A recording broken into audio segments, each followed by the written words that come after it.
So, as a senator, you know you're in the spotlight with the pick now of Gaetz as Attorney General. And the question is, will he make it through, confirmation? Will you vote to confirm him? That nominee, like every other, will have a vigorous vetting, will have confirmation hearings, and every nominee is going to be judged on the merits. I will say that was a pick that was, I think, very surprising to the entirety of the Senate.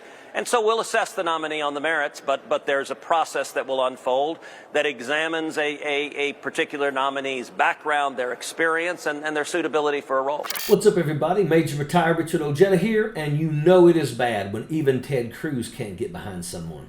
I don't know that there's a more important position in this Trump administration than Attorney General, and so I think it's critical to have someone there who will follow the law, who has integrity, who is a constitutionalist, and who has the courage to root out the incredible partisanship and weaponization that has infested this DOJ. What do you get when you mix scandal, zero qualifications, and a taste for revenge? That's right, you get the latest pick for Attorney General of the United States, Matt Gaetz. When the news broke that Donald Trump had tapped Gaetz for the top DOJ role, jaws dropped all over the Capitol Hill. A few Republicans reportedly gasped in the hallways. Senate aides stared at each other in disbelief. And the rest of us, we just had to watch, horrified at this pick. Gaetz as Attorney General feels like a fever dream where you can't tell what's actually happening. As you know, Gaetz is Trump's pick for Attorney General. He was the subject of an ethics committee investigation over whether he engaged in sexual misconduct and illicit drug use. The committee was supposed to vote on whether to release that report on Gaetz today, but now that Gaetz has resigned from Congress, the report has been scrapped. Can he actually get confirmed, or is it not? He's not getting confirmed, and everybody knows that. And who's cheering him on? None other than Marge the Trainwreck Greene, who claimed that Matt Gaetz would be the hero to prosecute so-called vaccine crimes against humanity. Yeah, the same Marge the Trainwreck Greene who spun tales of Jewish space lasers and once suggested California's wildfires might have been caused by a global elite firing beams from the sky. Now she's touting Gaetz as the champion to take down Big Pharma for COVID conspiracies she's invented. As one sitting before you that never took the COVID vaccine, nor will I take it, thank God, I'm so glad I didn't take it. Yes, this vaccine hesitancy has risen to new heights. And I can tell you right now, I'll stand here and represent all the Americans that do not ever want to be forced to take another vaccine that the government is telling us to take after they created a deadly virus. Preparing for the next pandemic is actually recognizing that the last pandemic resulted in crimes against humanity. People that perpetuated and continue to perpetuate these crimes need to be prosecuted. And that needs to be starting in the next administration, and I'm pretty sure our next Attorney General will do that, and I look forward to seeing that happen. This is Trump's new America. If this sounds like an episode of some dystopian reality TV show, that's because it might as well be. Gaetz isn't just unqualified. He's the antithesis of everything the DOJ is supposed to stand for.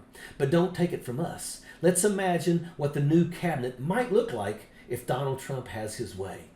What if he picks Ted Nugent as director of the ATF, a man who believes guns should outnumber people in every household? After all, it's all about protecting our Second Amendment rights, right? What if Kid Rock gets tapped to head up the EPA? Yeah, the man known for beer chugging, late parties, and tossing empty beer cans like confetti at his concerts. If he's running the EPA, who needs clean water standards? With Kid Rock in charge, you could expect nothing less than a rollback on every environmental protection in the book. Because who better to keep our lakes clean than some guy who thinks beer cans are practically fish food? For the DEA, who else but El Chapo Guzman, the infamous drug lord, in a twist that seems as believable as it is outrageous. Yes, the guy who literally built an empire on trafficking. He's perfect for an administration that wants to get tough on drugs by putting the toughest drug lord in charge. Imagine his DEA orientation speech. We'll cut down on drug trafficking by monopolizing it. And the cherry on top, Rudy Giuliani as White House gift shop manager. If there's one man who knows how to sell bizarre, unwanted trinkets, well, it's Rudy. Imagine Giuliani's pitch to foreign dignitaries at the White House shop. Get your official Four Seasons Total Landscaping Snow Globe. Limited edition, only $24.99. With his knack for creative press conferences, he might even hold a few sales events behind a dumpster in the back alley. But let's get back to Matt Gaetz. Even some Republicans like Ted Cruz are hesitant to endorse him. And you know things are bad when even Ted Cruz, who has supported nearly every controversial Trump move, says we need to vet Gaetz. When a man who once refused to fully denounce Trump's grab him by the you-know-what comment is raising an eyebrow, you know that there's got to be something wrong. Cruz's reluctance isn't surprising. In fact, he's not alone. We've heard from some number of senior Senate Republicans who reportedly vowed that they would do everything in their power to block Matt Gaetz's confirmation. From Susan Collins to Lisa Murkowski, many Republican senators are sending signals that this nomination might be a bridge too far. Let's not mince words. Gaetz is quite possibly the least qualified candidate for Attorney General in modern history. He lacks prosecutorial experience, has no serious background in law enforcement, and oh yeah, he's been involved in his own share of scandals. In case you need a refresher, this is the man who has been investigated for alleged sex trafficking of a minor.